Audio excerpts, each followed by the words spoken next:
structure that is known as linked list. But before um, giving details about linked list, I'll just give a very brief introduction of what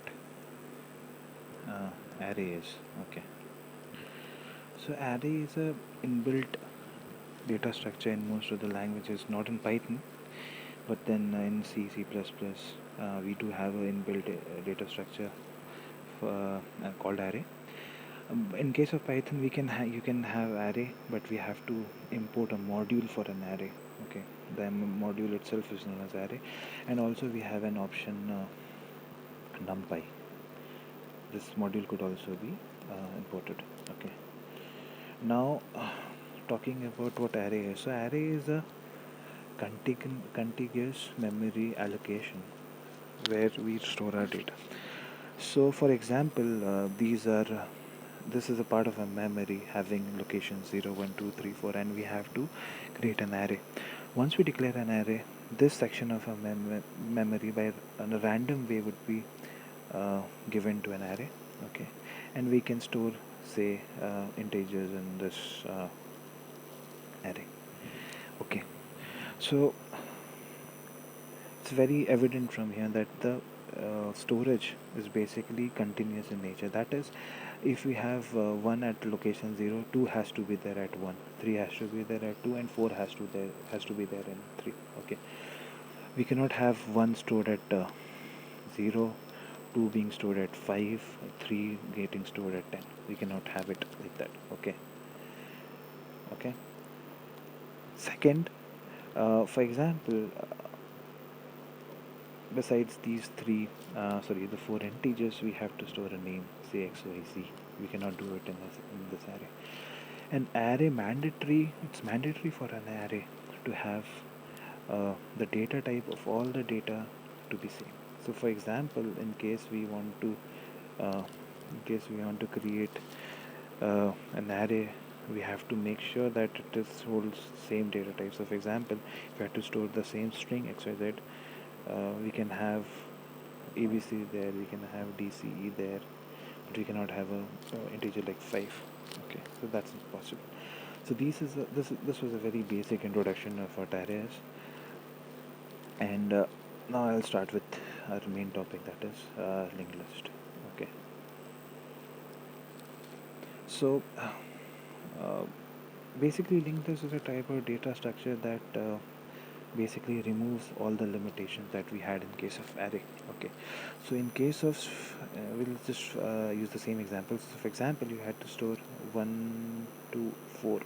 Okay, in case of a linked list, we can have 1 stored at location 0, 2 stored at location 3, 3 stored at location 10, and 4 stored at location 11. Okay, now now okay, now some guy comes and tells me, and then in case of a linked list, how would we traverse? Suppose we say somehow we know the location of our first digit. Okay, how come we can be sure that 2 is at location 3 or 3 is at location 10? Okay, so along with the data, we have an extra space that holds the address of the second node. Okay, so basically, in a linked list, the most basic unit is a node. Okay, so we call this to be a node, this to be a second node, this to be a third node, and this to a fourth node. Okay, so a node basically holds the data and also the location of the following node. So in case of 1, we have the location as 3 because 2 is located at 3. So 3 here we should put 10 because 3 is located at 10. 4 is located at 11. So here through this we create a chain, right? Okay. So this is all about linked list, what basic introduction of linked list. Okay, so in case of traversing, we basically rely on this second part that holds the address. Okay, so this is was an introduction of linked list. Now, what are the basic activities that we can perform in a linked list? First, we have to make sure that we are able to create it.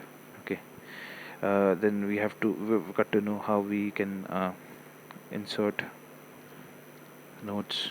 Okay, how can we search for a value, how can we delete a node.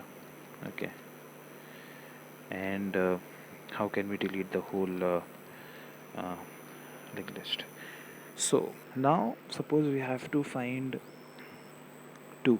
Okay, and we know where 1 is, so okay, we can very easily traverse to 2. Okay, now, so for example, now if you want to start reading the data from the node, we have to have a location that holds the location of the first node. Okay, okay, so basically we call this node to be the head.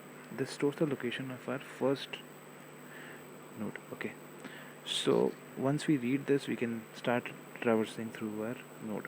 Also, the last node that we have, we do not have to go to some other node, so the location part of this node would hold none. Okay, now like head, we can also have a tail. Okay, this is not mandatory to have, but then it's a good practice to keep one. So in case, for example, we have to add a node at the end. Okay, and this always points to the last node. Okay, okay, I'll just make it more clear.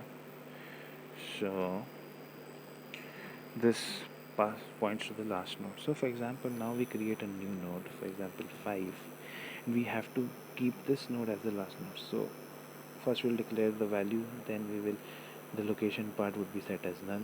Okay, now this, instead of traversing through the whole node from here, from the head to this part, we can basically just make sure that the tail now points to the last node, and this null, say for example this is at 20 location, null this null would hold the location of this. Okay, okay, so basically it's a good practice to have a tail. This is not mandatory, we cannot have it, this is optional. Okay, but head has to be there. So this was a very basic introduction of what linked list is. We'll be diving deep in with the various activities that I just mentioned a while back, and we'll also look at the Python implementation of the same. So thank you.